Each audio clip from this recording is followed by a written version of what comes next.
All right, we are going to get started. It is 5:01 p.m. on Monday, November 6th, 2023. This is a regular meeting of the City Council of the City of Cape Girardeau. Thank you all for being here. We will begin with the invocation by Father John Harth and follow that with the Pledge of Allegiance. If you all would please rise.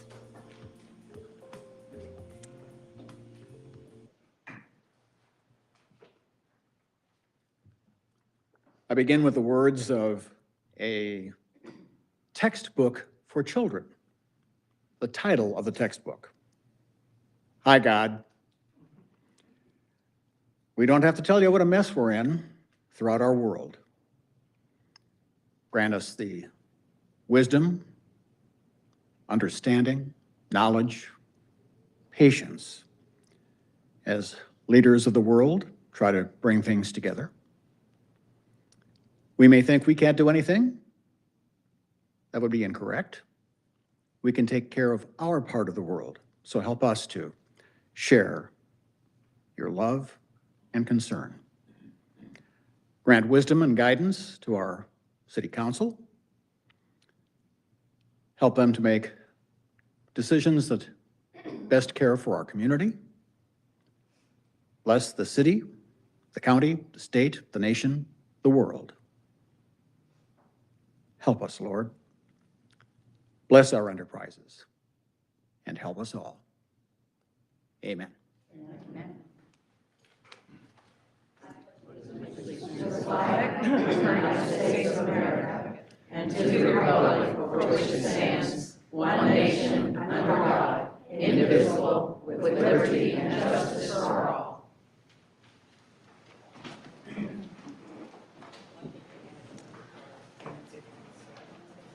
All right, thank you. We have no study sessions tonight, no presentations. Council, do you have any communications reports to make?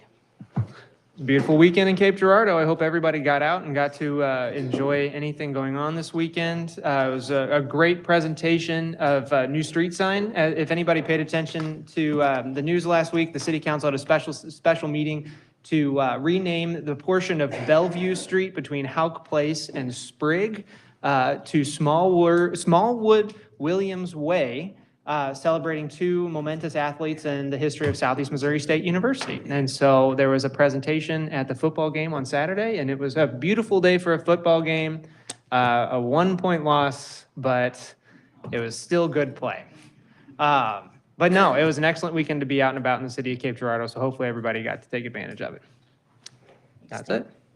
Anyone? Reports? Okay.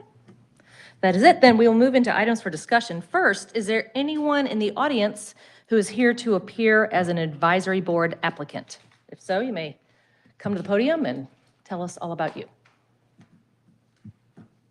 Nope. All right. Moving on then, we have a presentation by the United Way of Southeast Missouri on cold weather sheltering. And I will tell everyone, we are not officially in our agenda yet. This is not an item on the agenda.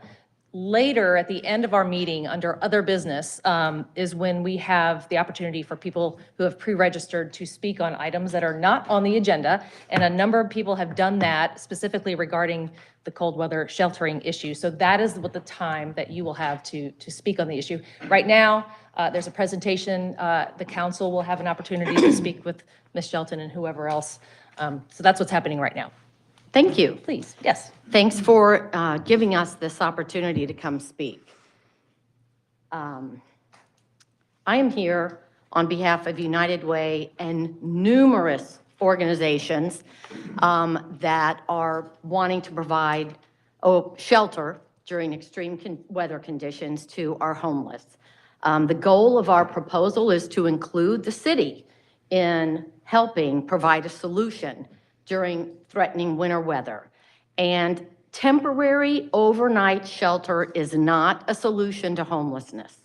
And I want to make it clear that while multiple groups are working to assist our homeless citizens, the organizations involved in this proposal, which we have called ourselves emergency shelter agencies, endorse a housing first model. And that includes multiple supports leading to self-sufficiency.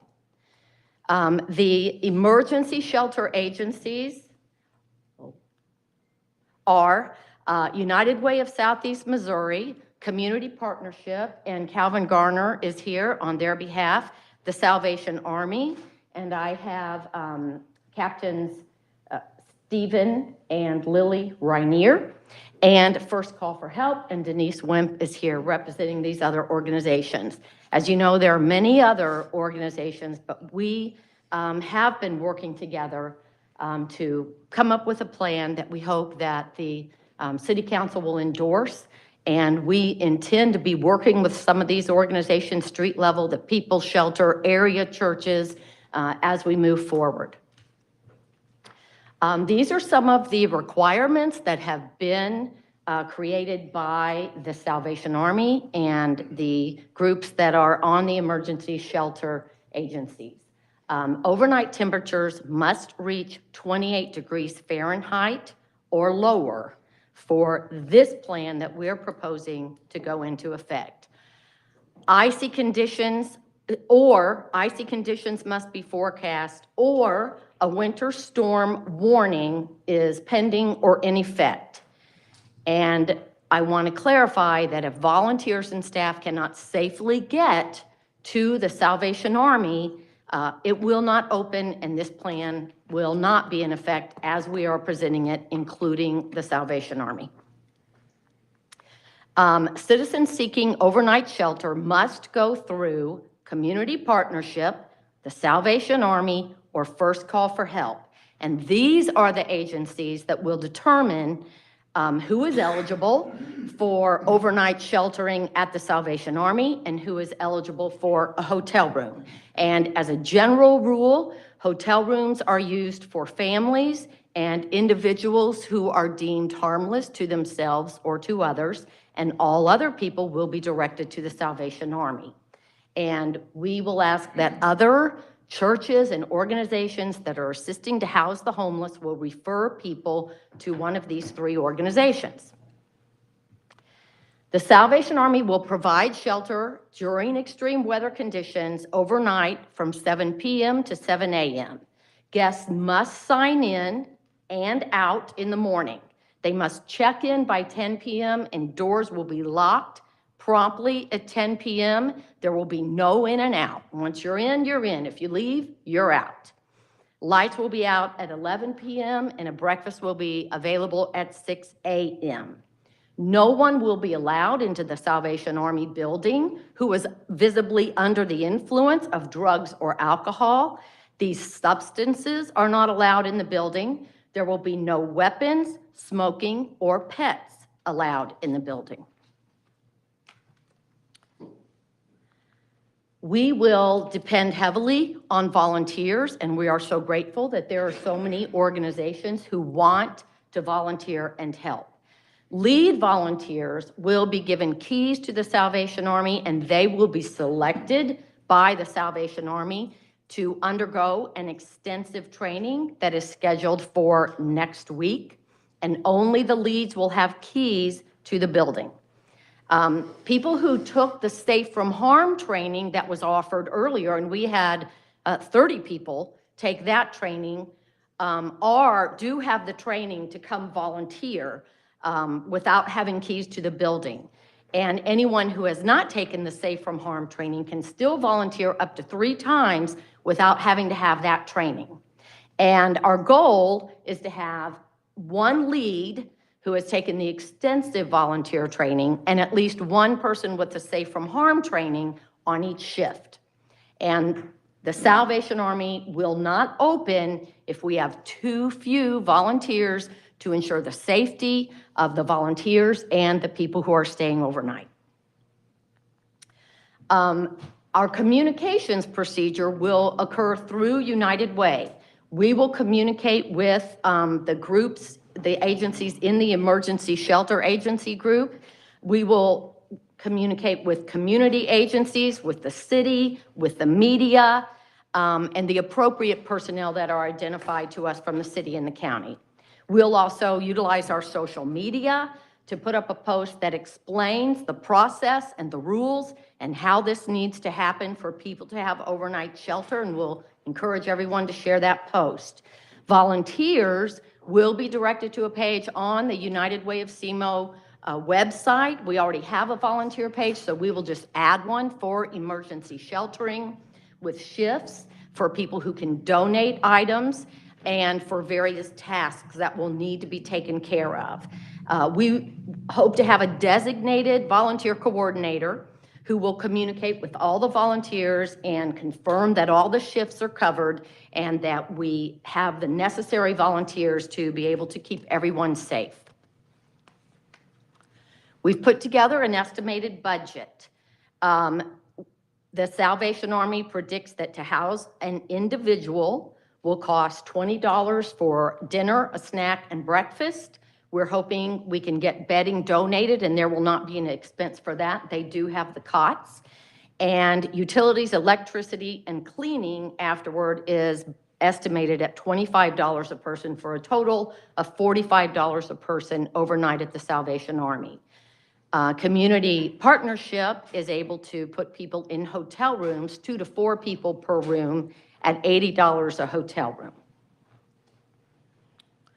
Some additional estimates and data include currently 63 people report themselves to be homeless in Cape Girardeau County, according to the Homeless Missourians Information System. Organizations dealing directly with the homeless believe this number may be higher now. Last year, the community partnership spent $8,000 in 3 months, from November 22 to February 23, to hotel people. United Way of Southeast Missouri has given money to other organizations in the past, and last year just gave $1,500 to street level for hoteling, in addition to funds that street level donors provided, which they stated near the amount that community partnership spent. The People's Shelter and area churches also use donations to provide hotel rooms. We estimate 15 to 20 nights of extreme weather at 28 degrees or below based on last year's weather reports.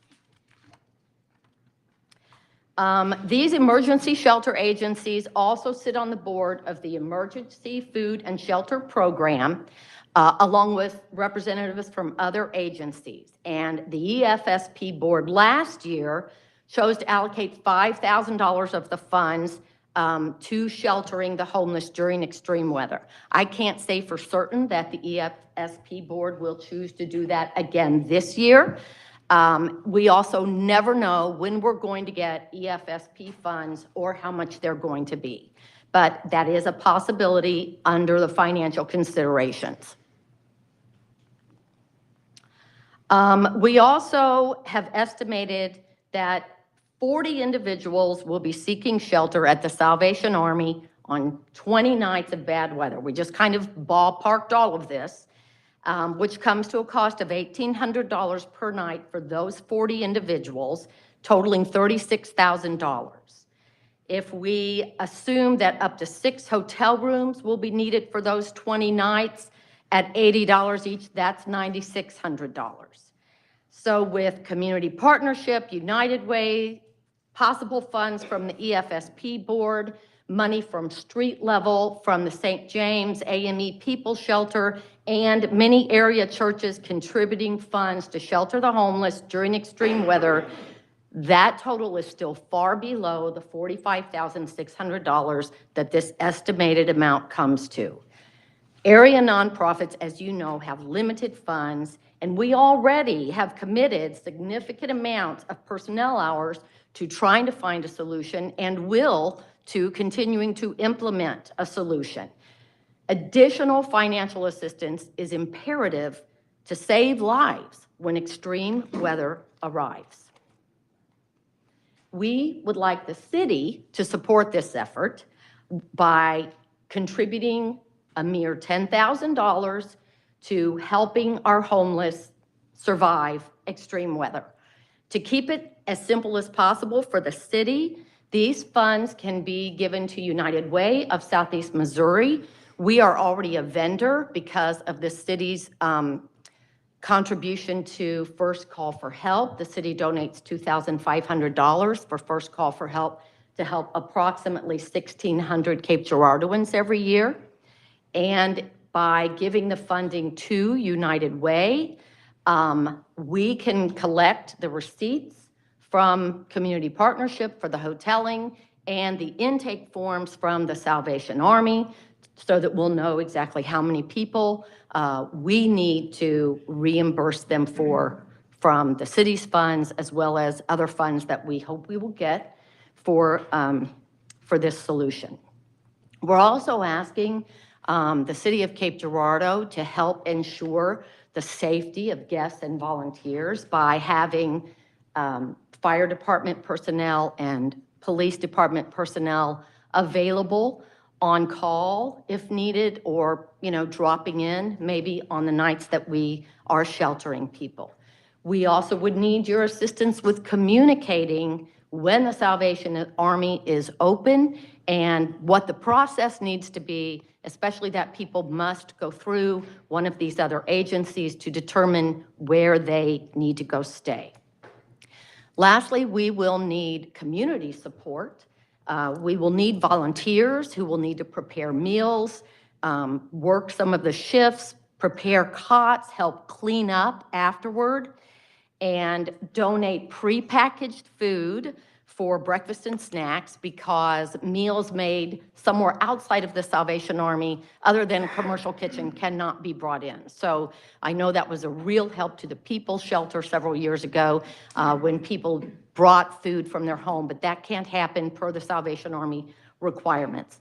We also, of course, will all appreciate monetary donations to help with this. And again, getting the word out to the community and people who want to help and people who need help. That's all I have. If you have questions, we're open to answering them, and these are the people who really can answer the specifics, probably.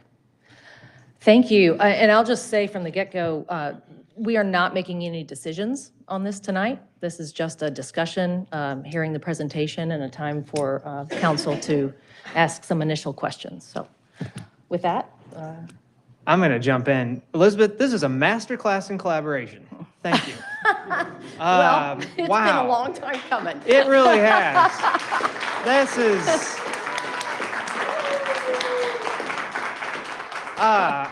this is really fantastic. Being up here at this dais, you hear from a lot of individual groups and organizations. Everybody's kind of chugging down their own path, doing their own thing, and this is that synergy that brings it all together.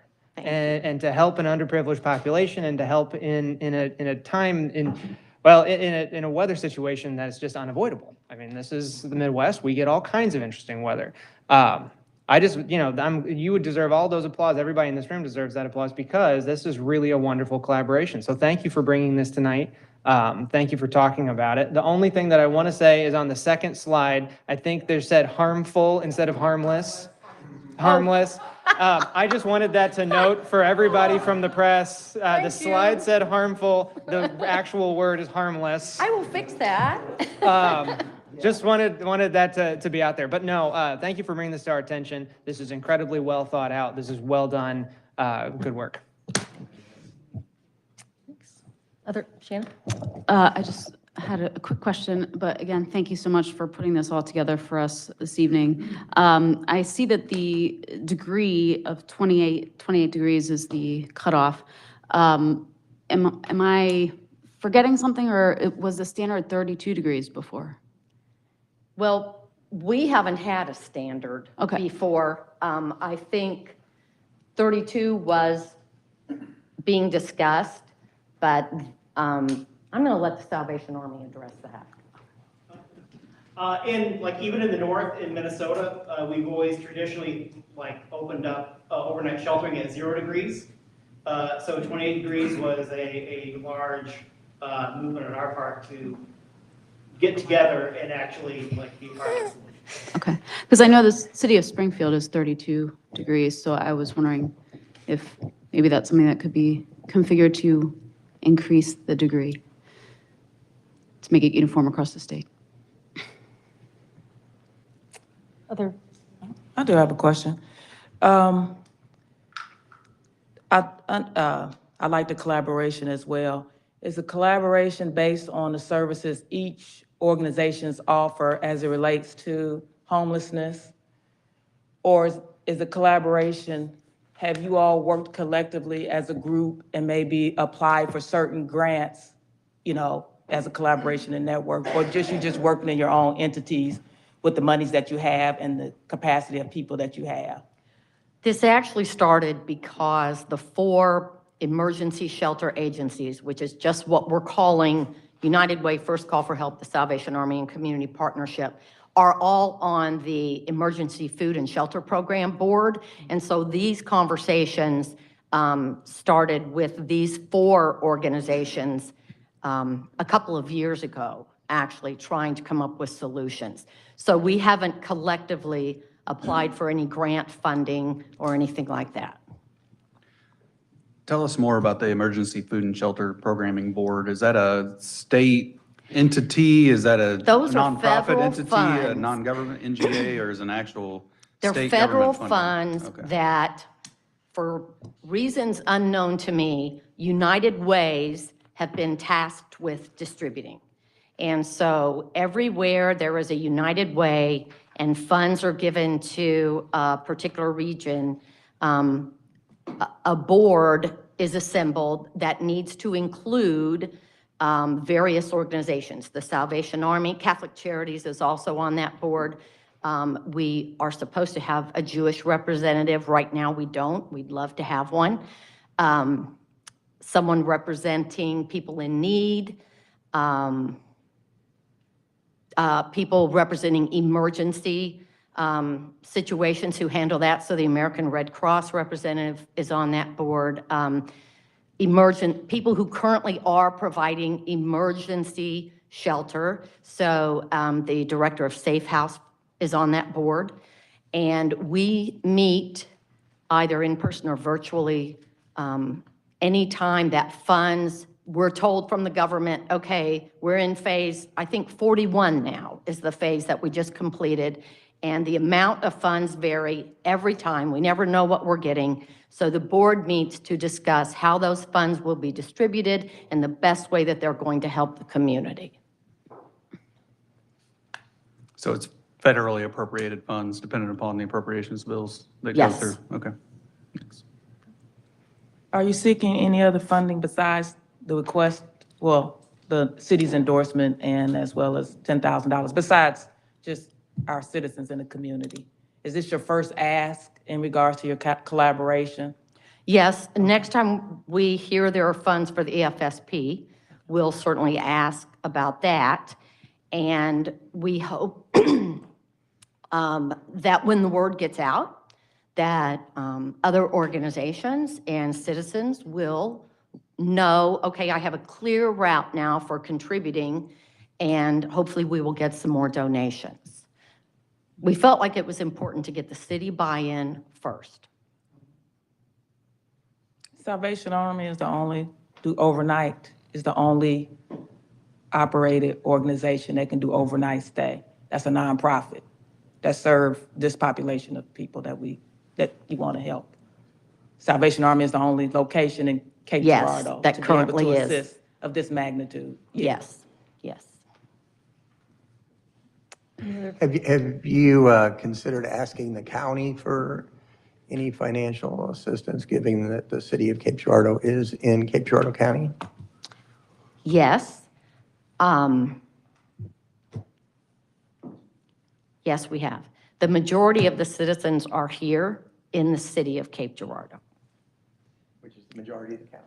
Yes, and when we look at, for example, United Way gets annual reports from the 30 partners that we invest in, and of those serving the county of Cape Girardeau, the overwhelming number of people in need or people getting assistance are in the city of Cape Girardeau. To his point, I mean, the Emergency Management Association is overseen by the county. We don't have a say in that. They oversee those dollars that are used for emergency management purposes, which I don't know what exactly falls underneath that umbrella, but, you know, this seems like a weather emergency for those that are unsheltered, and so. I couldn't agree more. Yes. And if you all have some pull, with some of our county commissioners, we'd appreciate your help. Well, I brought that up or asked that question in a EOC meeting before, and I was simply told this does not fall under their current structure. And that's kind of the response we've had for almost anything that we have tried to bring to the county, to be quite honest. And I say that as the collective we. I have a few questions. You spoke first about the adhering to the housing first model. Can you explain that a little bit? Calvin, you're the expert on that. Please, come to the, Yeah, first of all, thank you all for hearing us this evening. Yeah, the housing first model is something that obviously shouldn't be very new to most people in this room. What it is an opportunity as it speaks. We get housing first, and then what we do is try to align those with some wraparound services as well.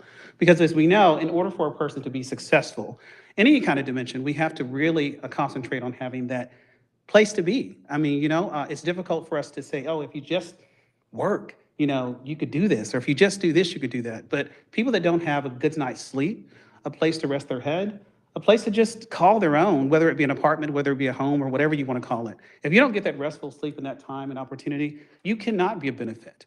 And so what Housing First model really just is designed around is that opportunity to, hey, let's get your house first and let's start working on some of that other stuff. I come from that. I grew up in the Boot Hill. I know what that's like. I have a very high poverty rate.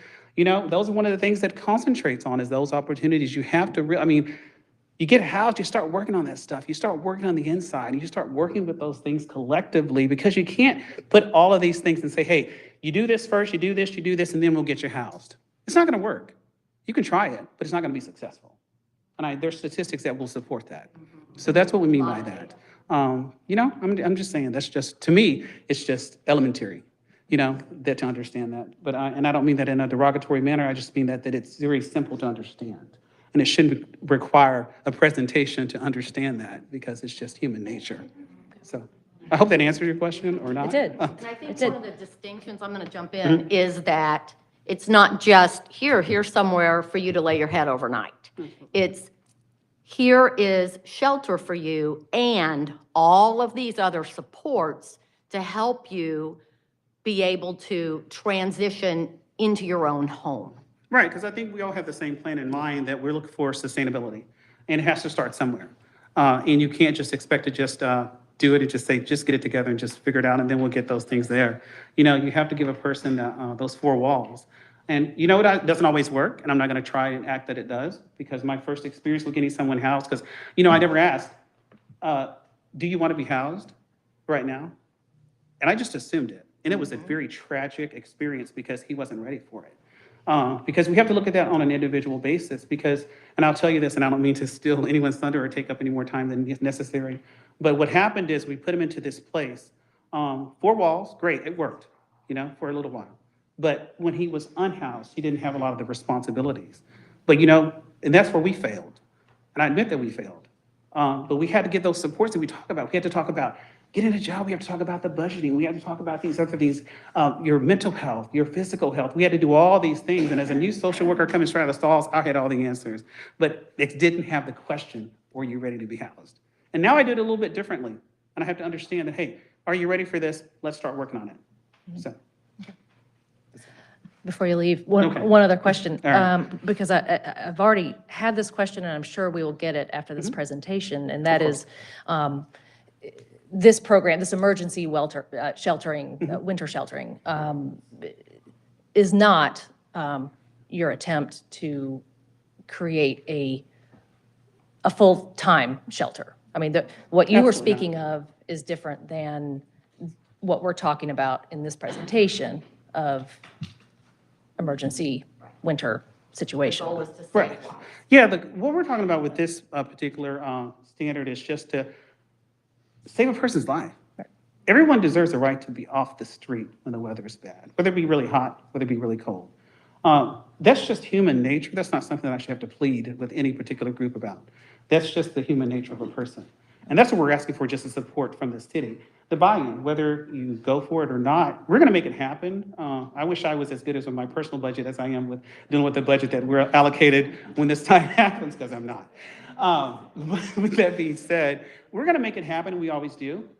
We fall on those people that are willing to help us, whether it be other organizations, whether it be churches, whether it be private donations, to get people off the street. And it's not a matter of, is it the right thing to do? That's not the question. My question is, are you willing to do it with us?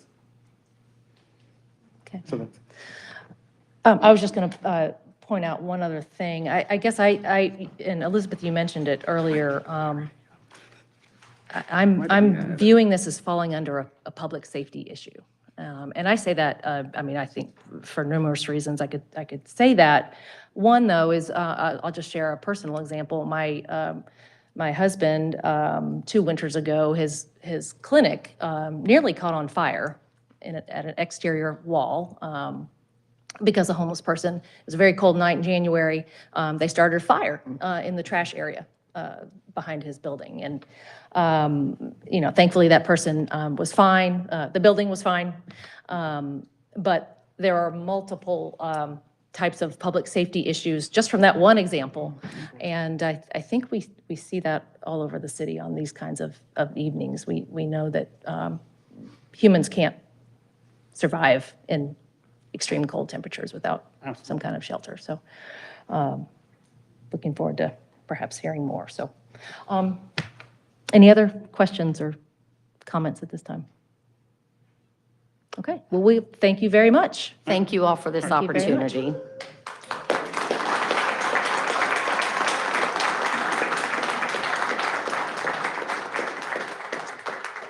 Next, we will move to the consent agenda review. Dr. Haskin.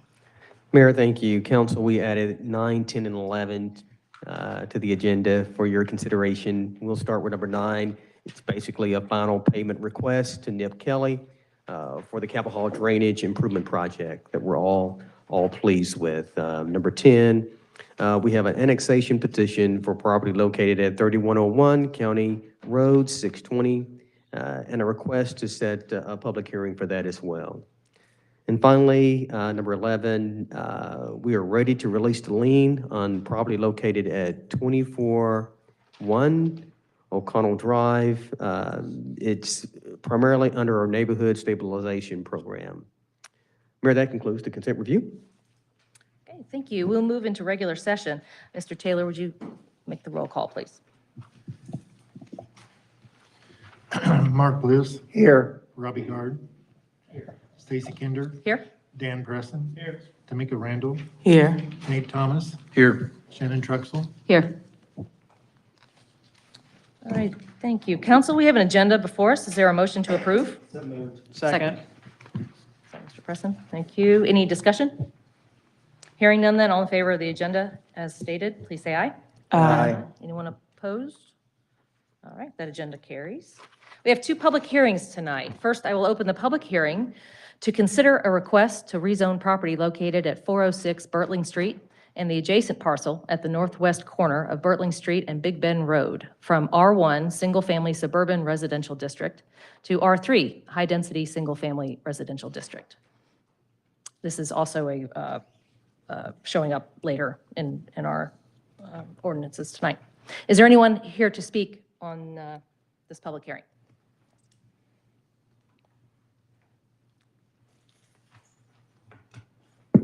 Good evening, Mayor Kinder and fellow council members. It's an honor to come before you this evening to share this information with you. I am a realtor here in Cape Girardeau with Remax Plus. My name is Tina Garricky. My clients, Bill and Joanne Adams, are the owners of the property that we're discussing located at the corner of Bertling and Big Bend. I met with Mr. and Mrs. Adams in early August at their request to discuss listing their property for sale.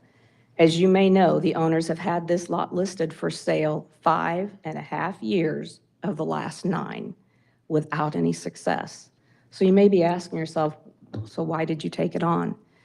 After meeting with Mr. and Mrs. Adams and hearing their story, my heart was drawn towards the opportunity to help them while also looking at this piece of property and realizing that it was in a terrible state of disrepair, and it's at a key location that I felt we needed to address. So let me tell you a little bit about Mr. and Mrs. Adams. They have one heir, a grandson, who lives on the west side of Missouri. He and his wife have no intentions of ever moving to southeast Missouri. They are well established in their careers, where they live, and due to the owner's advancing ages, they are interested in selling this property during their lifetime to someone who will develop and maintain it for the benefit of the new owner, the surrounding neighbors, and the city as a whole. This property has a lively and rich history.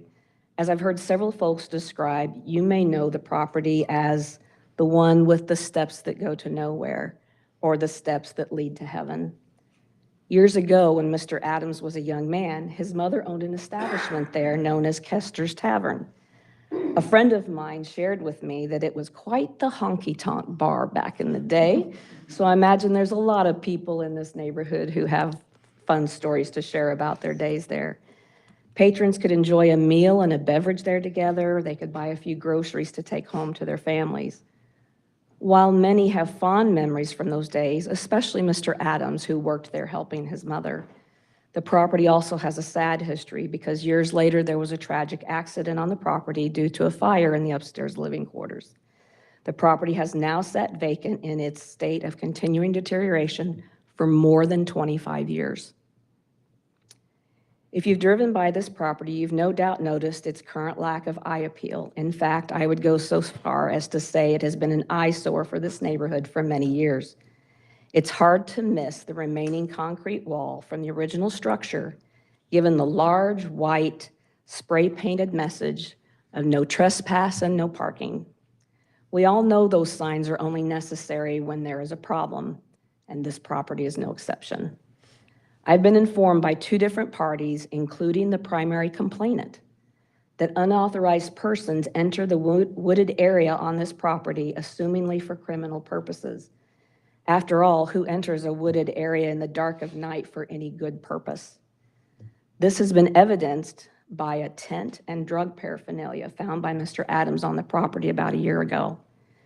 And items found late last week include 3 mattresses, a baby's dirty diapers, and empty bottles of all kinds. If I lived in or near that neighborhood, I would be very concerned about criminal activity occurring so near my home. Who wants their child to find these items that have been left behind in the woods? As a concerned citizen of Cape Girardeau, it bothers me that the neighbors voicing disagreement with the owner's simple desire to sell their property to ultimately improve its condition and eliminate the potential for increasing criminal activity are not considering the ramifications of their efforts to deny this rezoning request. I feel it's very short-sighted.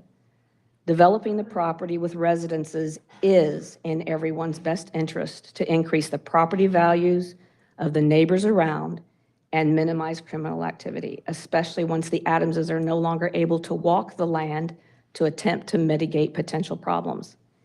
In fact, they have been so concerned about this that they have indicated to me they feel they have no choice but to have every tree on the property removed to reduce their liability risk and to protect the safety of the children and adults in this neighborhood.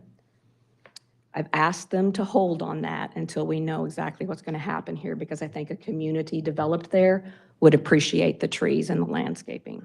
But at the Planning and Zoning Commission meeting last month, there were several questions, concerns, and comments that we wish to address tonight.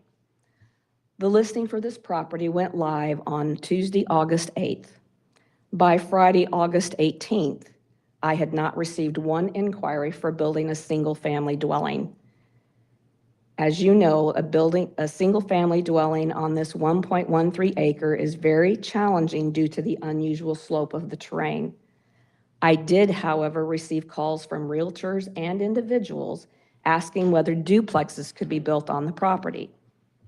R1, as you know, does not allow for duplexes. So the owners and I discussed the situation, and they asked me to approach the development department to inquire whether a different zoning designation might be more appropriate to invite the creation of a more eye-appealing lot in this location in the city limits just north of the casino, while supporting the city's significant need for more residential properties. I met with Mr. Ryan Shrimplin on that Friday, August 18th. He was very helpful and informative as we reviewed the property's current zoning and that of its surrounding properties, as well as the city's comprehensive plan for 2040. We discussed the property's potentials for development, and after reviewing the current and future land use maps and discussing the challenges of the property, we agreed that it seemed most logical for the owner to submit a rezoning request from R1 to RUMD. After reviewing the findings with Mr. and Mrs. Adams, that's how they decided to proceed, and the application was submitted. Mr. Shrimplin encouraged me to contact each of the adjoining property owners to alert them to our plans to rezone this property. I happily hung a flyer on the doors of every adjacent neighbor on Tuesday, August 22nd, and had the opportunity to talk to a couple of the neighbors. Upon arriving at one house on Flint Hill Road, I had the opportunity to meet the owner. We had a very cordial conversation, even though we had diametrically opposing views on this topic. As I shared with her, as the realtor for the property owners, it's my responsibility and focus to do everything in my power to support their desire and their goal to sell this property. If, in the process, the property can be developed into something much more positive and beautiful for the neighborhood, while also meeting the city's needs, wouldn't that be a win-win for everyone? She shared with me that she had tried to buy the property a few years back. She speculated that her offer might have been too low. Even though the Adamses do not recall receiving her offer, she indicated she received no reply to her offer, and it obviously offended her. As she continued to share her feelings about the fact that the property was for sale, she made it clear she was going to enlist the help of her friends and solicit neighbors to fight this request. My response was that she has every right to do so, just as my clients have every right to want and, quite frankly, need to sell their property. Curious as to whether any common ground could be found between the two of us, I asked, in your perfect world, what happens to this property? She responded that if she's unable to own it because she's not willing to pay anywhere near what the property is listed for, she wants it to be cleaned up, I agree, including removal of the spray-painted words on the concrete walls, more professional signage installed for no trespassing or parking, maybe some flowers planted, then left as is because it borders her property. We agreed that the trees on Adams's property serve as a natural fence for her property against the noise and traffic on Bertling and Big Bend. Interestingly, another adjacent homeowner expressed to me her great relief that something was finally being done about this property. She asked me several questions about what the rezoning would allow, but she was only supportive of this request. I was also told that another homeowner on Big Bend contacted the development department to ask several questions about the rezoning request, but he also was not opposed to this request. Let's address some of the concerns that were expressed at the Planning and Zoning Commission meeting on Tuesday, October 10th. They include the following. One commissioner very understandably expressed concern that this location is currently a bus stop, and she was concerned for the safety of the school children loading and unloading should this property be sold for development of multi-unit housing. This was the first I had heard that there was a bus stop there, so obviously I'm going to look into that, right? In reality, it is not an authorized bus stop. Some of the neighbors took it upon themselves a few years ago to use this vacant land as a parking space in spite of the no trespass and no parking sign. And they waited for the buses to pick up and drop off their children. When Mr. Adams happened to be on the property one day and noticed vehicles parked there, he approached them to see if they needed any help. Once he learned of their purpose, he graciously allowed them to continue to use the property for the sole purpose of the safety of their children, even though this usage began prior to his knowledge and without his prior permission. So out of curiosity, I located the Blanchard school bus schedule online and noticed that it did not include an official bus stop at this location. There are a few bus stops along Big Bend closer to East Cape Rock near the Cape Meadows apartments and duplexes and Lexington, but none listed at the corner of Big Bend and Bertling. So I called Tara Bowers at the Robinson Transportation to ask about this. She confirmed a bus does stop at this location for one young boy, but she very quickly added that it is not an authorized bus stop. She said this happens when bus drivers and parents reach agreements without seeking approval from her. She added that the determination of official bus stop rests solely with her and is based on safety guidelines and procedures that she follows. In addition, as Chairman Greaser indicated, safety measures to protect students would depend on the nature and design of the development, which is not known at this time. He added that it would be up to the developer and their design professional to determine how best to handle those safety measures. Therefore, to address this particular concern, given the authorized bus stops at other equally busy locations, any concerns about future bus safety are not the responsibility of Bill and Joanne Adams, should have no bearing on this specific zoning request, and concerns about safety at this currently unauthorized bus stop should be directed to Robinson Transportation. Another argument presented against this rezoning request under the surrounding neighborhood, they said it's only R1 single-family dwelling. That also is not true. As a review of the current land use plans reveal, the neighborhood is a mix of single-family and multifamily dwellings. For example, 1/10 of a mile northeast on Big Bend at East Cape Rock is the entrance to the Cape Meadows subdivision, which includes apartments and duplexes on lots zoned R3 and R4. Also within 1/4 mile to the west on Bertling is the Cape Trails apartment complex zoned R4. Other concerns focused on the increase in traffic caused by the establishment of a business at this location if the request to rezone to RUMD were to be approved. The fact that no business can be established in RUMD without submitting detailed plans and a special use permit to the Planning and Zoning Commission for their review and vote, followed by a review and vote of you, seems to be something that has been ignored. As you know, the designation of RUMD does not automatically allow any business to be built. Even if a special use permit is submitted, there are several small businesses that could be established that would have very little impact on traffic flow. I'm not here to talk to you about there being a business there. I'm here to talk to you about the need for us to sell it for duplexes. So that's just a side note for you. The RUMD description in its purpose, the last sentence says, this district should be located convenient to commercial uses and employment centers. One complaint at the Planning and Zoning Commission meeting focused on this last sentence. As Mr. Shrimplin later described to one of the commissioners, this property is within a short driving distance of Southeast Missouri State University, the casino, downtown, and other commercial employment centers. So if RUMD were still a consideration, it does still meet that standard. Other feedback indicates a concern that the current owners have not submitted any plans for development of this property. I submit to you, I don't understand how they can. It's not their desire to develop it. And if they submitted a plan, aren't they in essence tying the hands of somebody who does want to develop it? So I'm not sure I comprehend that argument. And that's why we're wanting to seek the rezoning so that somebody with a great idea can come in here and develop this property. They can present those plans to you and you can approve them and ask your questions from there. While I have just presented information from the original request to rezone this property from R1 to RUMD and address the various discussions at the October Planning and Zoning Commission, the commissioners ultimately voted to recommend to the City Council that the property be rezoned to R3. While Bill and Joanne Adams continue to believe RUMD may be the best and most appropriate zone for this location, they are supportive of R3 if the council decides it best supports its long-range plans for this neighborhood. Because as I've said, they clearly want it developed and we feel like duplexes are a good viable option for the area.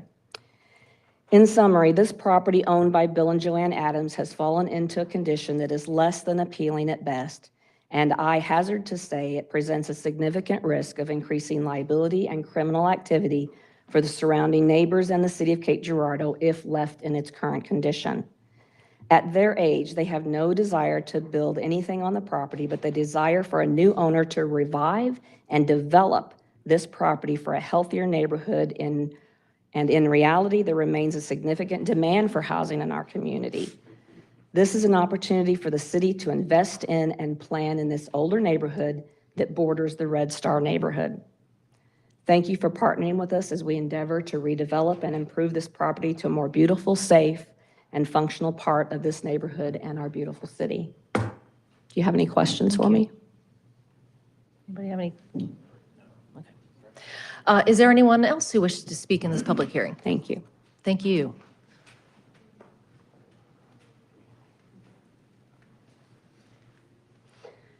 Good evening. Thank you for letting me be here tonight. My name is Tracy LaRose, and I am one of the adjacent property owners. As she said, this is known as the steps that lead to heaven. It's also the steps that lead to my house. I live at the property on top of this property. I'm from Cape Girardeau. I've been here for over 40 years. I love history. I love the story of the property. I've researched it.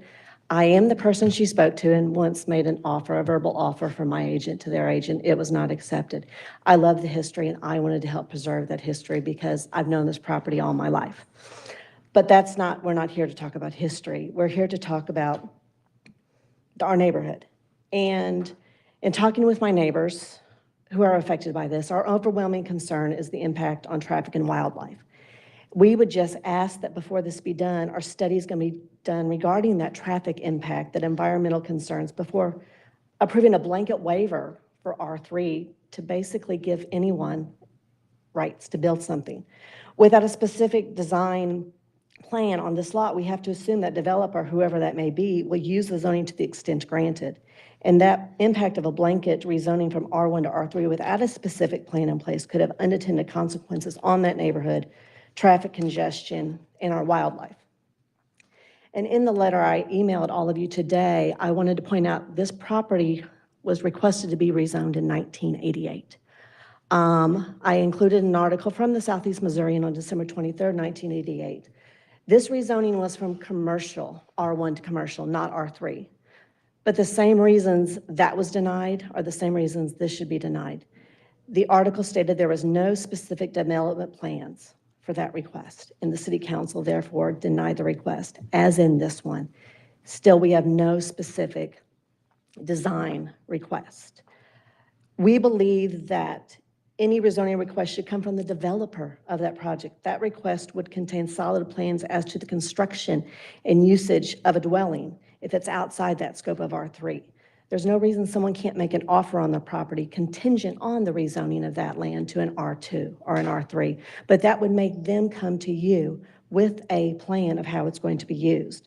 R3 is a very broad range of usage, as I saw on your agenda today. I mean, there's pages of things R3 can be used for. And I think for our neighborhood, for you all to make an educated decision, you need to know what that is going to be. So I would say this is premature, that this should be tabled until a specific plan can be made. She mentioned that there's other R3s and R4s. Yes, Cape Meadows is an R4. Can you see Cape Meadows from Big Bend? No. You have to exit Big Bend, go up Cape Rock, and turn into it. There is one R3, which is directly across from this property. It has a single-family dwelling on it.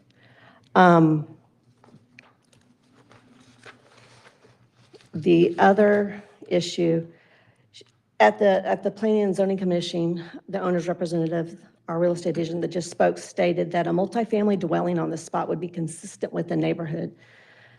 This is incorrect. There are no currently multifamily dwellings on Big Bend. Again, the closest one being Cape Meadows, and it is not visible.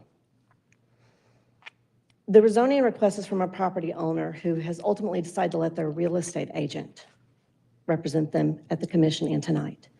The intent of this is to make the property more marketable. And in fact, the real estate agent told me directly the day she talked to me at my house, which she already described, that the desire was to simply increase the asking price for the property once the rezoning was granted.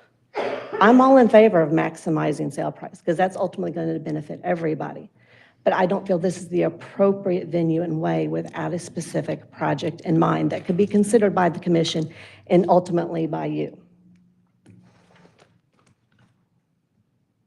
Again, I want to address the traffic issues that I feel we need to study that. The traffic accidents, I hear them weekly. I work from home, windows open. I hear traffic accidents. I know that's my time to end. But in closing, I want you to at least study and table this issue until a more educated decision can be made, because the topography of this land and that intersection really need to be viewed in order to really understand what we're looking at. The flat parcel map you've been given does not represent reality. I live on a large hill. Cape Meadows is on a large hill. This is in a valley. And I just think this deserves some further research and consideration. Thank you. Okay. Anyone else in the audience wishing to speak? 2 minutes, I promise. It's MJ DeGraff. I live at 650 Flint Hill Road. I thought I had 2 minutes, so here we go. I'm here tonight, too, to ask you to vote against this request for rezoning. At the public hearing on October 10th, the only reason put forward to support this request was to enable the current owners to sell this piece of property more easily and for more money than they could if it remained zoned R1. Current owners are very clear about this, very honest about it, as was Ms. Garricky tonight. That's the purpose of this, to help them sell their property. But you know, according to Missouri statute, the purpose of zoning is to regulate land use in order to promote the welfare of the community.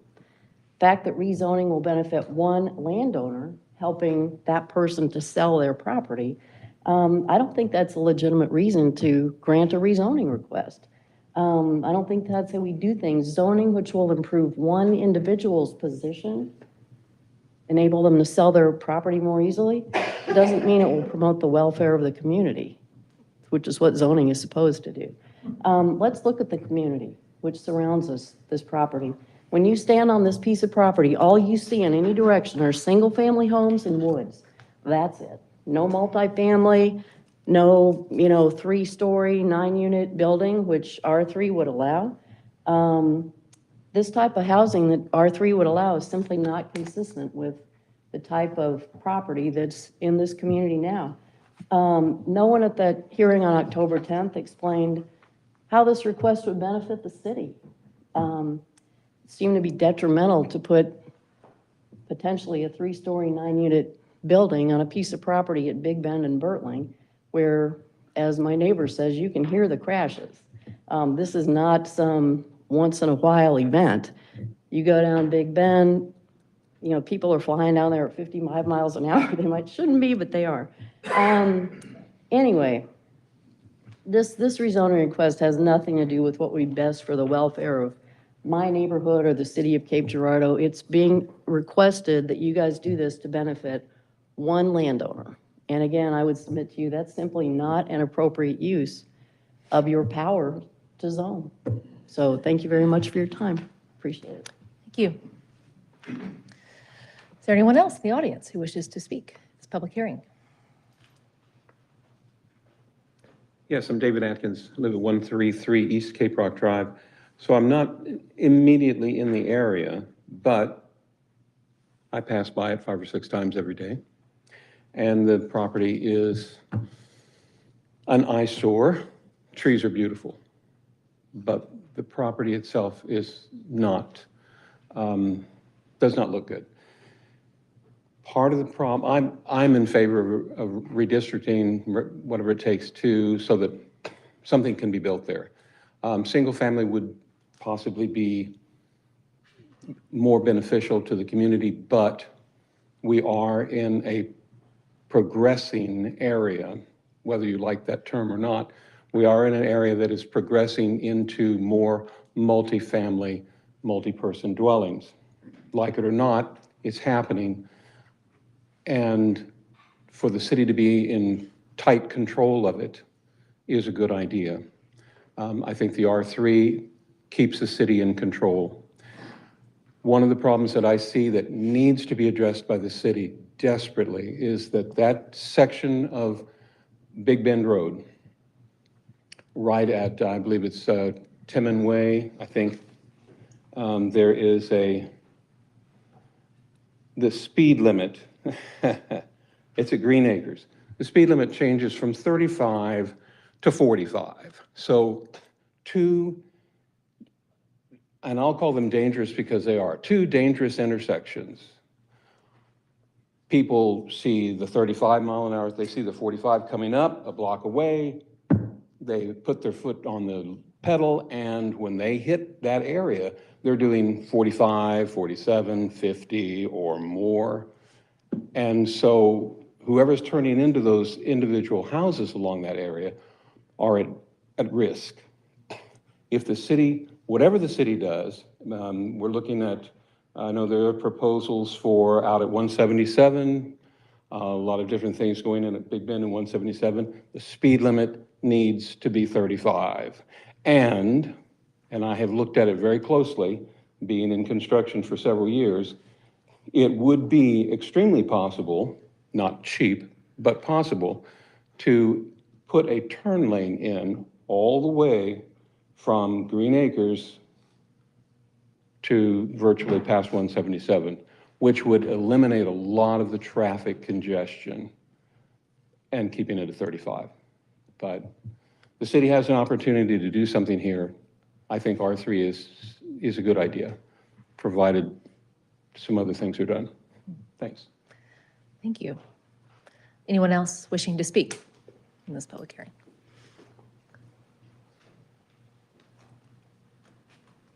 Hi, my name is Eric Bergman. I live in the vicinity on the area on the other side of the hill. The only thing I really say I'm not really for or against is obviously your terms, and all I know is from what I've read in there. But I guess moving into an area that you see the zoning is there, so you have a reasonable expectation of what it is. So I guess for people in the area to all of a sudden have things just change for the benefit of a few without the input of all the people around, how it will affect the people that have established themselves, lived in the area, done improvements to every area.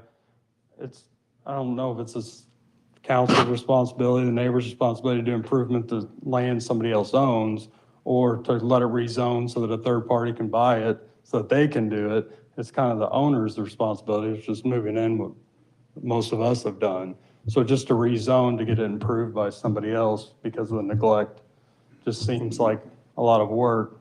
When we moved into the reasonable expectation, it was all R1 and it's a wooded, quiet street to then bring in the hustle and bustle when Big Bend already brings that. So having an apartment, having multiple units on a corner at the bottom of the hill that is icy. I mean, we drive it daily, so we know the traffic, and any increased traffic just from a bigger development and a non-conformist development in the area just seems like a lot to go through for the improvement of a privately owned property. I guess that's all I have to say. Thank you. Anybody else wishing to speak at this public hearing? Okay, I will close this public hearing. The second public hearing I will open is to consider a request to rezone property located at the southeast and southwest corners of Missouri State Highway K and Notre Dame Drive from R1 Single Family Suburban Residential District to C2 Highway Commercial District. Is there anyone here wishing to speak to this public hearing? No? All right. Hearing none, I will close that public hearing. We have a consent agenda before us. Mr. Young, would you please read that agenda?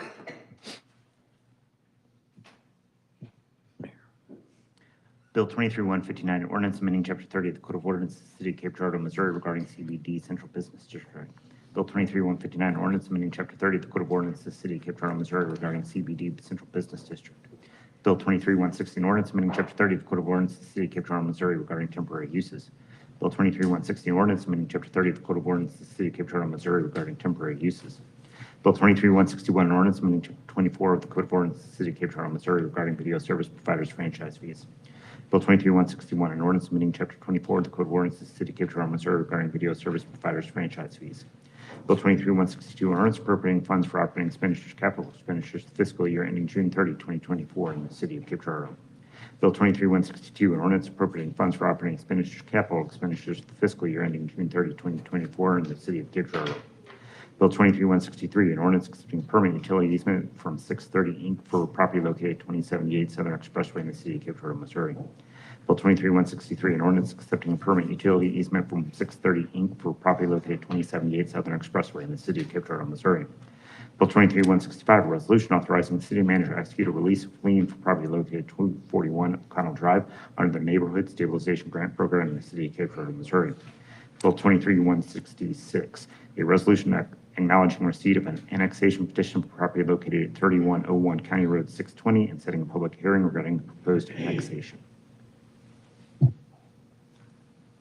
All right, thank you. Council, we have a consent agenda before us. Is there a motion to approve? So move. Second. Mr. Bliss, Ms. Randle, thank you. Any further discussion? Hearing none, then all in favor of the consent agenda, please say aye. Aye. Anyone opposed? That agenda carries. We have several new ordinances. As always, we will have a presentation of the ordinance. If there is someone in the audience who wishes to speak on the issue, then you may have 3 minutes at the podium to do so, and then the council will take up the issue. So first, we have Bill 23-167, an ordinance amending Chapter 30 of the Code of Ordinances of the City of Cape Girardeau, Missouri, by changing the zoning of property located at 406 Bartling Street in the city and county of Cape Girardeau, Missouri, from R1 to R3. This is the first reading. Mr. Shrimplin.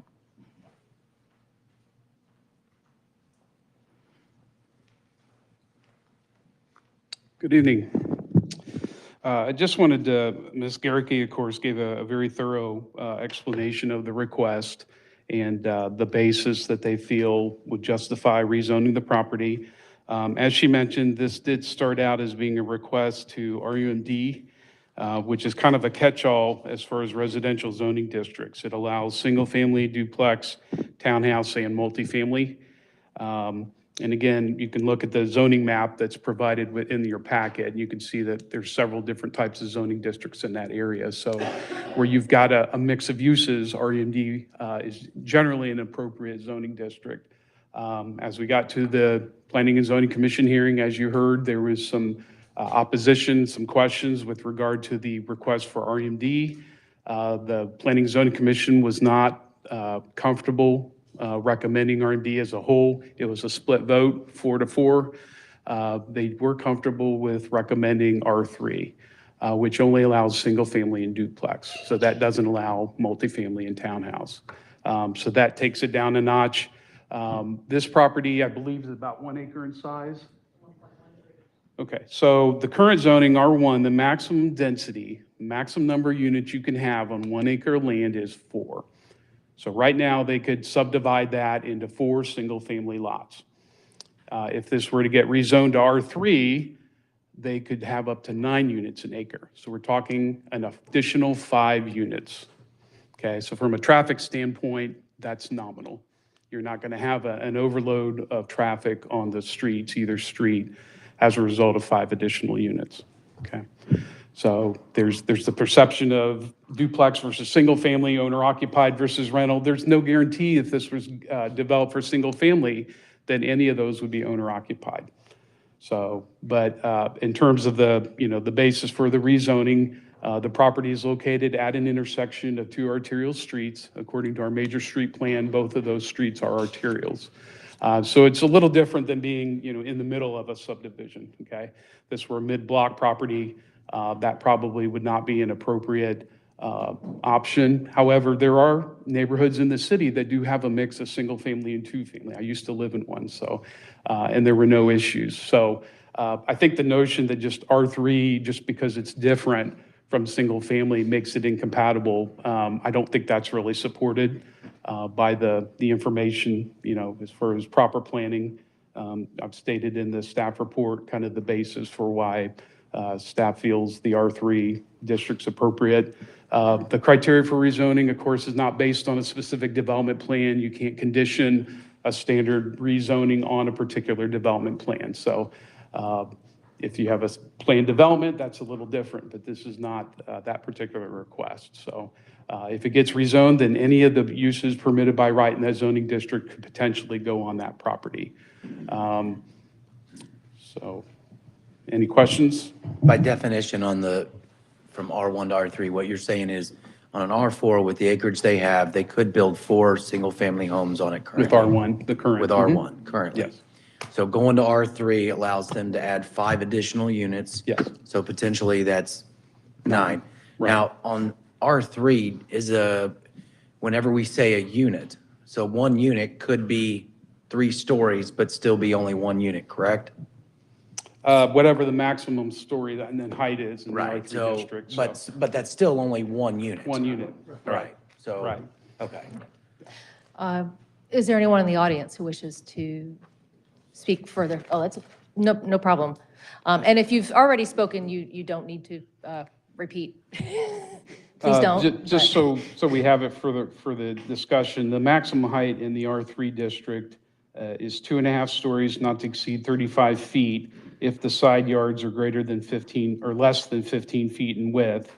And if the side yards are greater than 15 feet in width, then you can go up to 3 stories, not to exceed 45 feet. Anyone further in the audience wishing to speak? If you have one more, yes. Okay. I meant to start earlier. I drove by the sign to double check the time for tonight, and I noticed the sign that's posted is asking for rezoning from R1 to RUMD. It was never updated, so I don't know how that impacts procedurally, but the public notice that's posted does not say R3. It still says RUMD. Just to point, I'm an accountant, I like to point out little details. Specifics, yeah. And the only other thing I was going to add, the point I didn't get to, at the prior meeting, we had residents from Sylvan Lane here, who I'd spoken to several of them.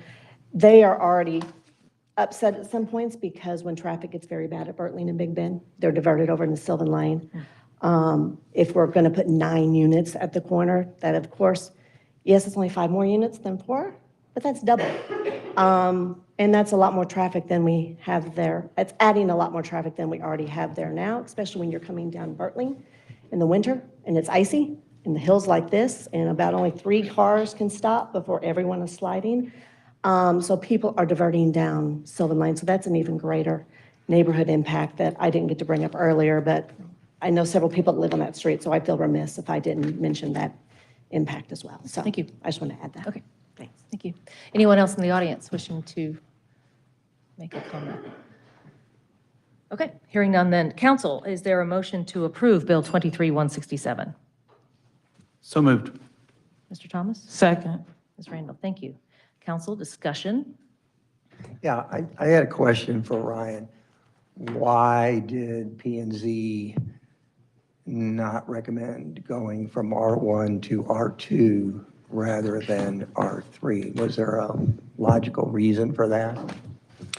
R1 and R2 are both single-family districts. The only difference is in the minimum lot size and width. R2 is really intended for the older neighborhoods in the core of the city, and R1 is for, the more suburban type, the newer subdivisions on the outskirts.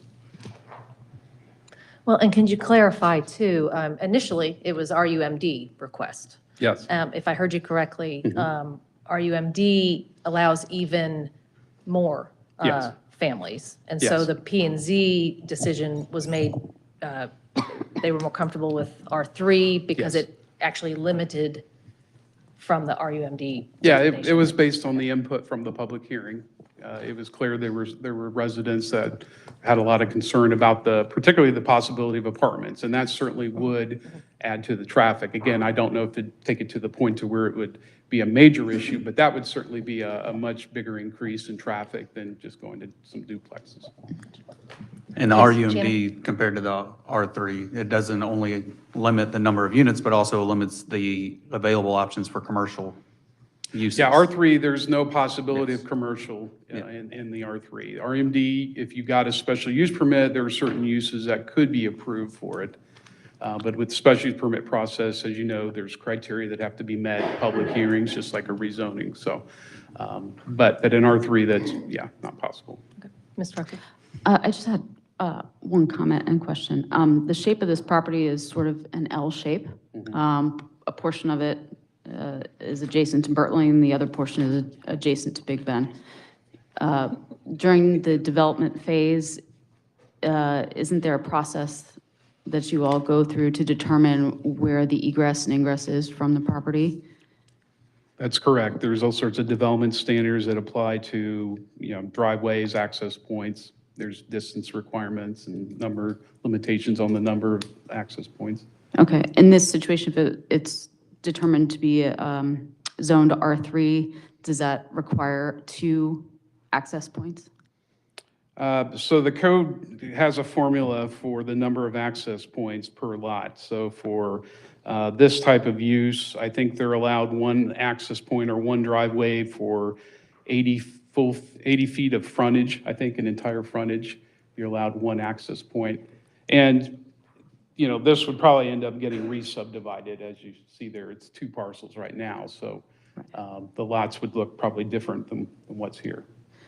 Right, and I think that what I'm getting at is that the possibility is more towards traffic going out towards Big Bend and not towards Bertling. I don't know. I mean, there's The- other, geographically, depends on the it's lot hard. layout That's and hard. topography and things like that. Right. But that's certainly a possibility that more of the traffic could go toward Big Bend. Thank you, that's all. I'm going to jump out there and say I am the person that avoids Bertling in the icy weather. So I apologize to Sylvan Lane. I am that person. That is a very steep hill if you're coming right up off of 177 onto Bertling to hit with any sort of slick or winter weather. This is a very tough property because everybody would like to see something done with it because in its current state, having nothing done with it, it does not attract the best of anything. And so it's very difficult because then locationally, right there at that crux of Bertling and 177 or Bend Road is really hard because there's a lot of hill there and there's a lot of traffic. And so this is just a really difficult property, especially whenever you start to think about, means of egress, means of ingress. Whenever you think about personal density in there, it just really gets to be tough. Everybody would like to see something happen to it because as of right now, it's just a foundation. It has been a foundation for a long, long time with the spray painted words, no parking and no trespassing on it. And a whole bunch of political signs right there at the corner that get thusly taken down fairly quickly. So this is a very tough property. I think in everybody from the neighborhood and even in Miss Garricky, everybody's got really good points about it because everyone wants to see something better for it. It's just how do we get there? And so yeah, it's a tough one. Well, my concern is that if you had a developer who was actually proposing to do something with the property, it's almost like the cart before the horse here. Because if there is a developer who would be interested in that lot, there's nothing to prevent an applicant from coming back and asking that it be rezoned. But we don't have that yet. So, to me, not having that developer makes it more difficult. If you had somebody who you knew was coming to go, hey, I want to rezone this because here's what I want to put in, where all we're doing here is talking about, well, it could be this, it could be that, it could be anything else. I think that makes it a tougher thing to rezone from R1. So this is one of those properties and rezoning questions where it's always like this chicken and egg kind of thing in my mind, because traffic studies have been mentioned, development plans have been mentioned, but I feel like I've had enough of these come before us I'm going to ask you a question, and I think I know what you're going to say, Ryan, if I've been listening well. And that is, actually 2 questions. Regarding traffic, concerns and studies, putting a light in, doing something different there. That happens only after the city sees a problem. Is that a correct analysis? I think it'd be best to have our Public Works Director perhaps respond to that, if she's willing to do so. I'm not going to allow it. Okay, she's coming. Yeah, All right. I have some thoughts on that, but I think it'd be better to let our Public Works Okay. Director address it. Sure. Good evening. So to answer the question, if I understand it correctly, it's, when would we see additional infrastructure come in if this property were to be developed? So what we would ask for as the property, we have a, say developer comes in, they have a plan. Staff would take a look at everything. Ryan, we have a group that looks at everything. We would take a look at it, and if we see like, this might cause a traffic problem here, we would go back to the developer and ask them to perform that study. We would get that study and see what it says. And then if, there was to be, let's say a traffic signal was needed or whatever, per our code, the developer would be responsible for doing that. Okay, great. Does that answer the question? Yes, it does. Thank you. And then one other related question. The question about, hey, if we knew what a developer wanted to do, that would be so much easier perhaps to approve. And there are some zoning designations that do require that, planned development, I guess. This is obviously not one of those. And so the question of, is it inappropriate for the owner to want to make this a more desirable property to sell by changing the zoning? If I mean, Ryan, you heard the concerns mentioned earlier. If you could just speak to that in your opinion. I think if this city took the approach that, we have to see a development plan before we'll consider rezoning the property, first of all, I don't think that comports with the criterion which I put in the staff report. The criterion is the proposed zoning district reasonable and in reasonable conformity with existing uses and value of the surrounding properties? That's it. Eric Cunningham, previous city attorney, he drilled that into me. I'm sure Greg would agree. That's the only criterion. So you can look at all the details, and some of that may help inform you as far as being comfortable about making a decision one way or another. But again, it's not binding. Unless it's a planned development or a special use permit, you can't say, okay, I'm okay with this zoning district because I know this is how they're going to develop the property. You could get it rezoned. They could turn around and turn in plans for something completely different. So that it's really not the way the process works. Again, there may be some things that you may learn from it if there's intention, but again, none of it's binding. So I don't know if that really is the best criterion to use to kind of in your deliberation. Yeah. One more question. Right across the street, there are some R3 lots, but apparently there's only single family dwellings there now. Right. That could change next week, correct? Right. If the current property owners sold, because they're sitting there with R3. And so that's where that's what you're talking about, that conformity to It's got the possibility that it could be redeveloped for duplex. They could add on, they could tear down, build a duplex there if it met the other criterion. Yeah. Okay. So if we approved this and then say a developer, I know Ryan's like, hey, I'm just here to do this part of the job. That's the next part of the job. But could a developer come and say, hey, I want to turn it into something else? Could we rezone it again, or this would be, if a developer came and had plans, could they rezone to something that they could request it. They could file an application Okay. and go back through the process. Okay. I know it isn't contingent on this, but I was just wondering. Okay, thank you. Okay. Any further questions or comments?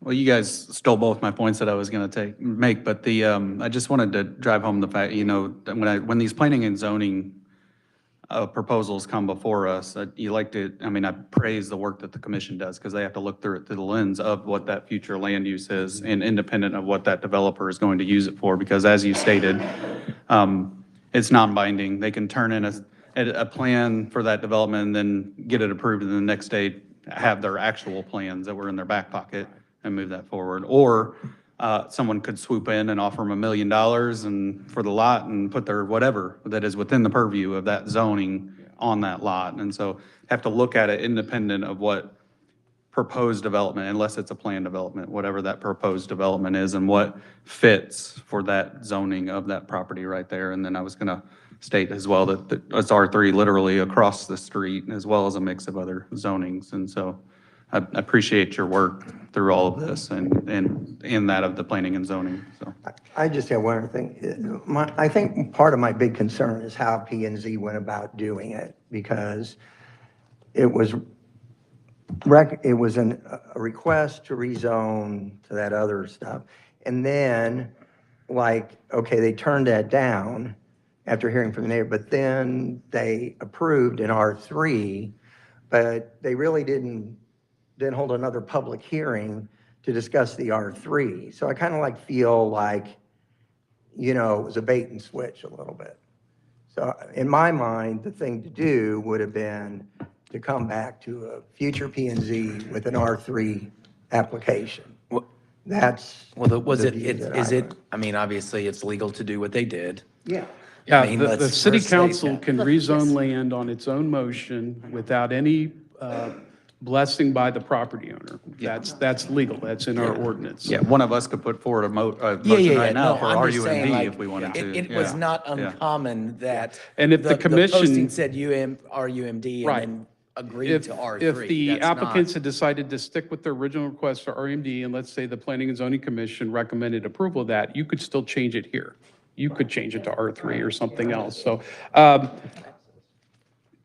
to I guess, address your question there, Councilman Bliss, the folks were there at the hearing. They had their say, the commission heard, and that was what they decided. I'm not sure that if they'd opened up another hearing or offered more input, that they were going to get anything else that would change their mind. I think they had decided, okay, we don't agree that this should be rezoned to REMD, but enough of us here feel that it should be rezoned to something.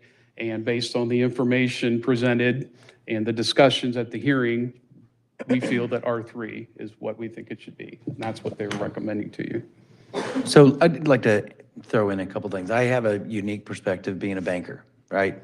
So there's part of this to me that says, really, when it comes to land, the way a banker looks at it, you can say it's worth more if it's this or not, but whenever I look at an appraisal on vacant land's vacant land. So there's part of me that says rezoning it to get a higher value is, in my opinion, silly. I wouldn't do it myself. You're more power to do what you want to do. The other part of this is we have a Planning and Zoning Commission and a staff that looks at these things and makes a recommendation. And as much as I hate to say that to the residents on that area that I love and cherish, I have a hard time not agreeing with the recommendation of the Planning and Zoning and staff. Even though I probably wouldn't have went about it this way, I understand. But that's just my opinion on it. Thank you. Any further discussion? Yeah, I just want to caution individuals and property owners that when you have someone speaking on your behalf and you're talking about a property that has gone, vacant for so long without having proper maintenance done, you don't want to present it before council, making it seem like the city council is going to maintain your property by rezoning it. That parcel there with the parking lot, individuals should have been trespassed from that location. People shouldn't have been allowed to maintain the ability to trespass on their property.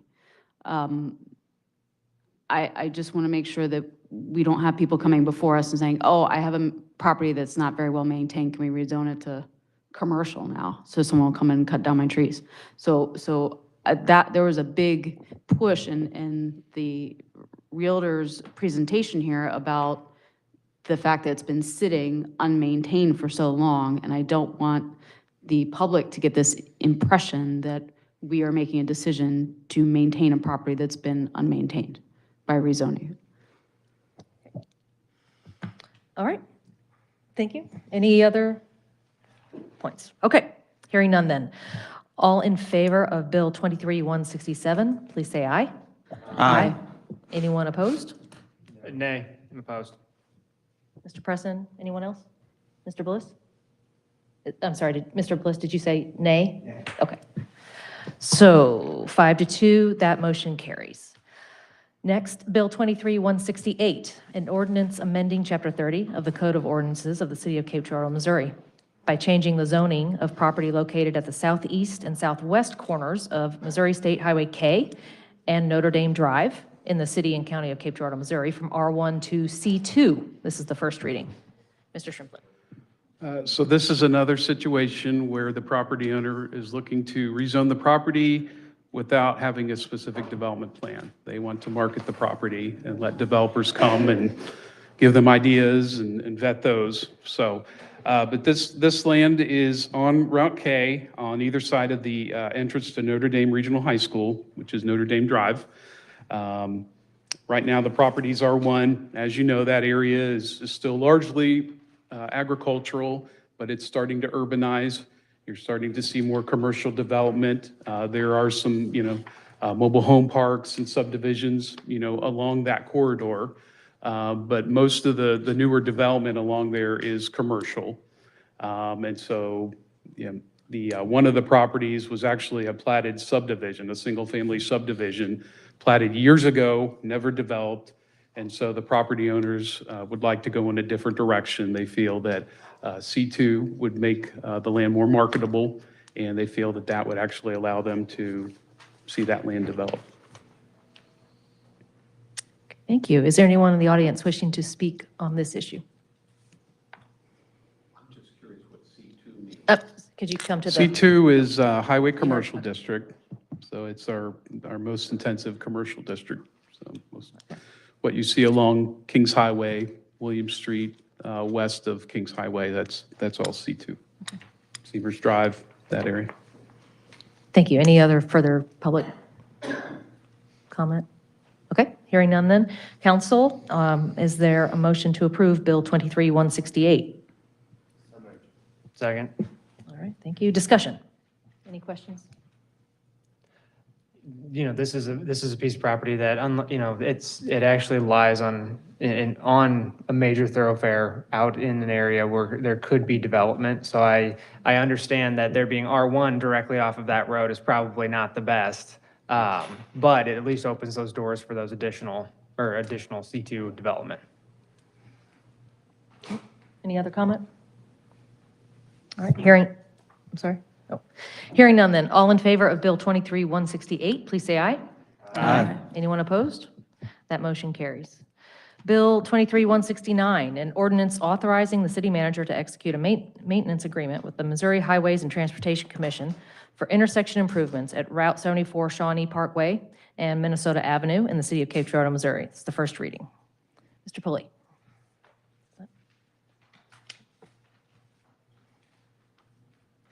Thank you, Mayor, Council, Dr. Haskin. This is a maintenance agreement between the City of Cape Girardeau and MoDOT. It designates the maintenance responsibility for the highway at the intersection of Minnesota Avenue and Highway 74. This was a cost-share program with MoDOT and the city to connect 74 and Minnesota for easier access to Jefferson School. Thank you. Is there anyone in the audience who wishes to express a concern or question? Seeing none then, Council, is there a motion to approve Bill 23-169? So moved. Mr. Thomas, Mr. Bliss, further discussion? Hearing none then, all in favor of Bill 23-169, please say aye. Aye. Anyone opposed? That motion carries. And lastly, Bill 23-170, an ordinance accepting a permanent water line easement from the Board of Governors at Southeast Missouri State University for property at 400 Houck Place in the city of Cape Girardeau, Missouri. It's first reading. Thank you, Mayor. This is an ordinance accepting the permanent water line easement from Southeast Missouri State for the new water main extension feeding the rebuilt Hawk Stadium at 400 Hawk Place. Anyone in the audience wishing to comment? Hearing none then, Council, is there a motion to approve Bill 23-170? I'm sorry. Mr. Bliss, Mr. Guard, thank you. Any further discussion? Seeing none, all in favor then of Bill 23-170, please say aye. Aye. Anyone opposed? That motion carries. All right. We have two appointments to make tonight. Council voted, we had two spots for the Planning and Zoning Commission. The votes came in for Nick Martin and Trey Bertrand. Is there a motion to approve Nick Martin and Trey Bertrand to the Planning and Zoning Commission? Second. Mr. Guard, Mr. Thomas, thank you. Any further discussion? All in favor then of Mr. Martin and Mr. Bertrand, please say aye. Aye. Anyone opposed? That motion carries. Congratulations to those two. And then lastly, we have appointments to make to the RCC Community Improvement District Board of Directors. The RCC had the opportunity to submit their recommendations. And those names are Lucas Haley, Michael Williams, Eric Williams, Christopher Nicholas Martin, and Wiki Jean. Is there a motion to approve those 5 directors? So moved. Second. Mr. Preston, Mr. Thomas, any further discussion? Mayor, please mark my vote an abstention due to financial conflict of interest. Will do. Thank you. Any further discussion? All in favor then of accepting those 5 for the RCC CID board, please say aye. Aye. Anyone opposed? I oppose. Thank you. That motion carries. Congratulations to the new board of directors there. Under other business, we now have time for members of the community to speak to issues not on the agenda. We did have 6 people sign up to speak. As always, you will have 3 minutes to come make your statement. This is not a time when the council will engage in dialogue back, but we're here to hear from you. So first, Mr. Tom Blottle, registered, please come forward. Hi, I first want to thank you guys for letting me be here and speak and for representing our community. I'm a member of Ward 3, so Nate Thomas, I used to be with you, Tameka, but we got redistricted. And we heard a lot today with not in my backyard. And I want to say yes in my backyard. Yes, we need a shelter. I live within 3 blocks of the Salvation Army. And I say yes, bring it, save our population from suffering. You guys have that power to do so. Last year, I voted yes to taxing my internet purchases. I was very hesitant, but I said, okay, you guys can tax my Amazon purchases, you can tax all of it, but use some of that tax money to do good. And today, or in the future, you have the possibility to do good with that money. And I ask you to consider that. Every day in America, 20 unhoused people die. That is unacceptable. We're supposed to be a wealthy country. We're supposed to help others. We're supposed to be a Christian country-ish. We'll see. You guys, as elected officials, have that power with that money to do good. And I ask you to consider that. And I thank United Way. Oh, don't think they're there anymore. Nope, she's right there. Oh, sorry. Thank you, Elizabeth, and also community partnerships and everyone for coming together and collaborating. That's what our community needs. We need more of the collaboration, and together we can overcome these obstacles. And thank you. Thank you. Next, we have Ms. Cynthia Durgan. Yeah.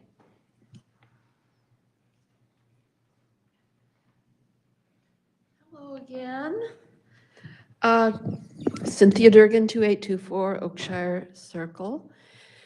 And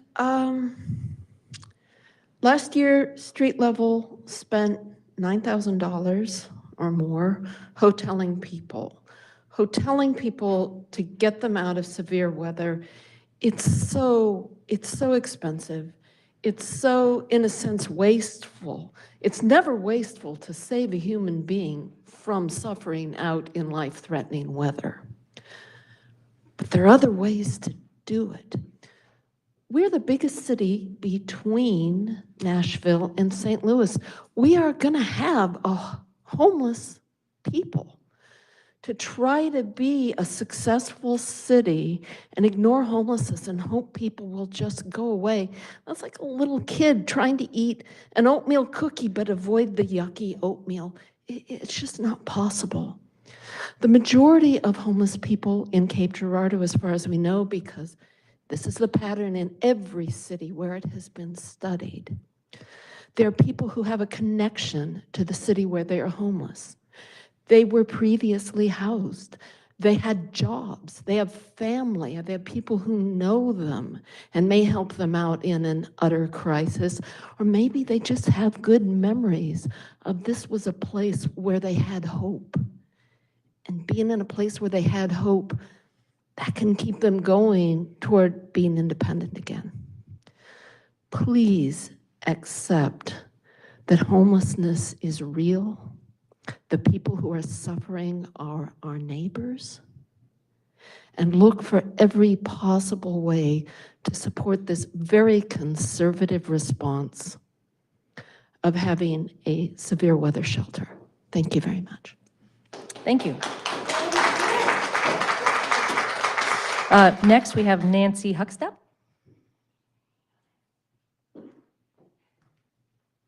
Honorable Mayor and council members, thank you for allowing us to speak to this issue. I am here to speak in favor of the United Way's proposal. I think it's a very important step to recognizing and to sheltering our homeless or unhoused population during the winter months. It's essential to their survival. When I think of a homeless person or unhoused person, I see them on the streets, I think, oh my gosh, that really could be my child or my sibling. It could be my best friend's family member. It could be one of your family members. Maybe they made one bad or wrong decision in their life, and that ended them up as homeless. That's what it takes sometimes. And I think we need to provide the minimum of this warm shelter during the winter months, just for their survival. Hebrews 13:2 says, "Do not neglect to show hospitality to strangers, for thereby some have entertained angels unawares." I strongly urge you to support this very worthy cause and any other causes that may become before the council to help our unhoused neighbors. Thank you. Thank you.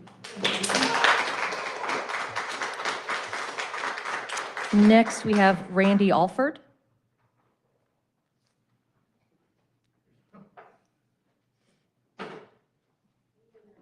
Your time isn't starting until you get to the podium. No worries. No worries. Excuse me, I'm moving a little bit slow. No problem.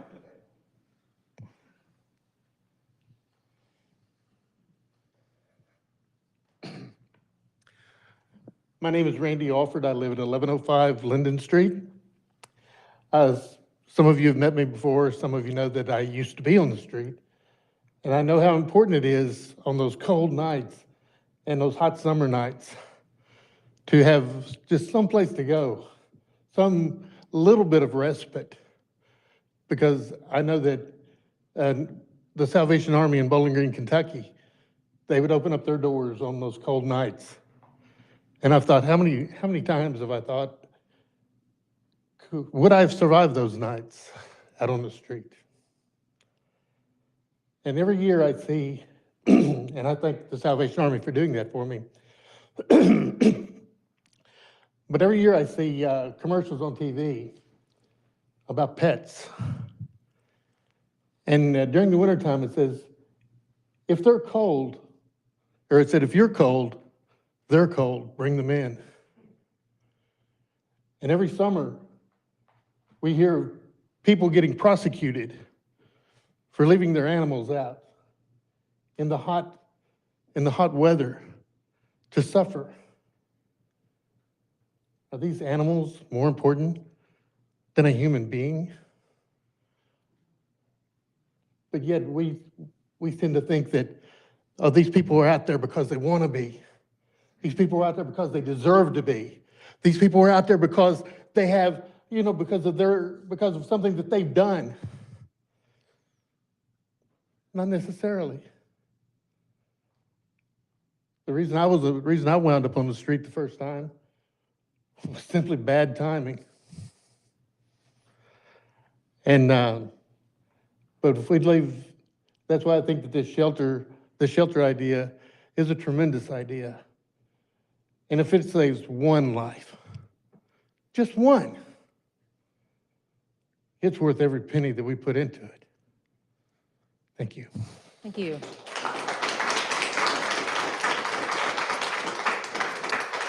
We next have Allie Miles. Thank you, Randy. I'm just going to keep it super short. It's real simple. If the Salvation Army could just take care of just half of the people needing shelter. It would save thousands of dollars for other charities to help people get out of homelessness. This emergency shelter is more than greatly needed, and it will solve part of the problem, and it most definitely will save lives. It's that simple. Lives matter. Thank you. Thank you. And lastly, we have Amber French.